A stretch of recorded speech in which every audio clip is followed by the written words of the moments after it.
Hi everyone, this is Balázs from RacingBrick. In the past 20 years, LEGO City trains followed a pretty reliable pattern. Roughly every 4 years, we get a new passenger train and a new cargo train. Based on that schedule, I didn't expect any trains last year, and I was secretly hoping that this year we might see the introduction of a new electronic system together with the new train pair. Well, none of that happened. Instead, last year we got something unexpected: the Explorer's Arctic Polar Express. It was a very thematic release, quite different from the usual passenger or cargo trains.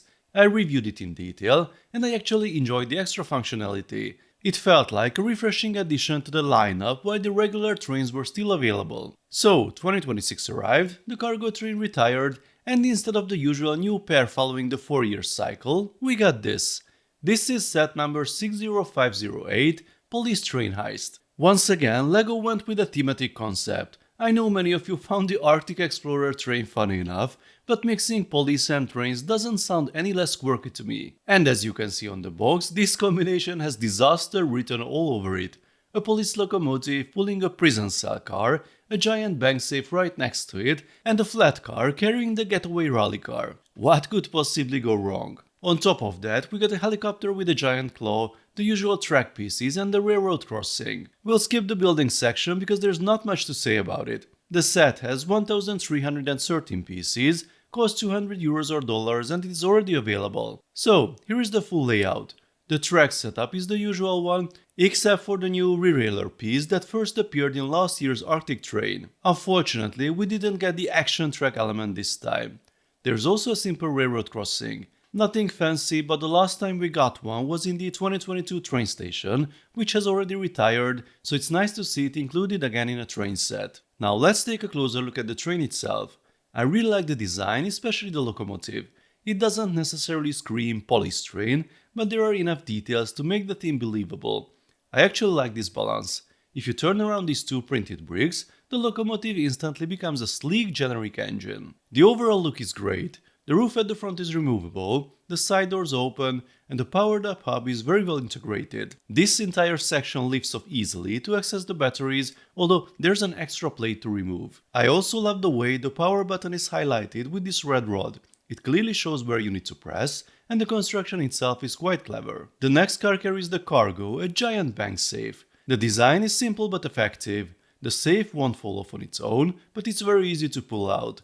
And of course it's full of treasure, definitely worth stealing. The next wagon is the prison cell. This one probably fits the police train concept best. It even has red and blue lights on, well, transparent tiles pretending to be lights. Smart brick potential, anyone? There's an opening door on this end, but the real feature is on the other side. If you press this button hard enough, the two walls blow off and the prisoner is instantly free. The final wagon is an almost regular flat car carrying a so-called rally car. The interesting part is how the car is mounted. These technic elements with cross axles fit perfectly into the very specific slots in the car base. I really wonder if that connection was intentionally designed for this. The car itself follows the typical city style, smooth curves all around, a printed roof, but nothing particularly special. There's no ramp here, but because of the mounting method, the only way to remove the car is upwards. And this is where the helicopter comes into play.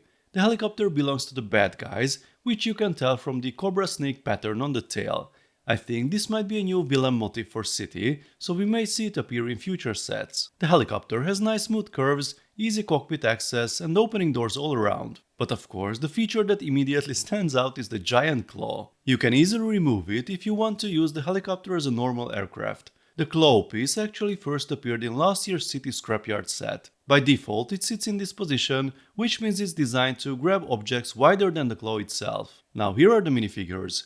We get a decent selection with some new prints like the snakeskin vest with the snake buckle, the police officer's leather jacket torso, and the prisoner's head with two hilarious expressions. And that's basically it. We get the remote control, connecting to the hub is easy and straightforward as usual, and the play can begin. There's also a control profile in the powered up app where you can choose sides and get different sound effects depending on whether you are playing as the police or the bad guys. Personally, I still prefer the good old physical remote. The unique play feature here is trying to grab the safe while the train is moving. It's not easy, but it's definitely possible. And of course, you can do the same with the car. That's even harder, and the re-railer piece might become quite useful during those attempts. Overall, this can be a very fun playset for kids. The concept might be unusual for modern LEGO City, but honestly I could easily imagine something like this appearing in city sets 20-30 years ago. Train fans, however, probably won't be too happy with it. The concept is completely unrealistic. The locomotive itself looks great, but the rest of the train is very much focused on play rather than realism. The price is the same as the Arctic train, but the approach is different. This set has more wagons but fewer side builds. The Arctic train had more play features around the track, while this one concentrates most of the action directly on the train. Because of that, it might actually integrate a bit better into a city layout, especially if you already have other police sets and want to extend the chase scene with some motorized railroad action. One limitation is that the locomotive isn't very easy to use without the electronic components, so if you are mainly buying a train for the hub, motor and remote, the express passenger train is still probably the better choice. And yes, €200 or dollars is a hefty price tag. Speaking from the European market, less than 2 weeks after release the set already dropped to around €150, and I'm pretty sure it will go even lower. If your kid loves the combination of police and trains, I would recommend waiting a bit until it becomes a better deal, probably closer to Christmas. As for the missing regular passenger and cargo trains, I'm honestly a bit confused. Hopefully next year we'll see something new in that direction. Let me know folks what you think about this set, the entire police train concept, the look and its functions. Let's talk about it in the comment section. If you enjoyed this video then please give it a thumbs up and don't forget to subscribe with notifications as more exciting LEGO videos are coming soon. See you next time, bye bye.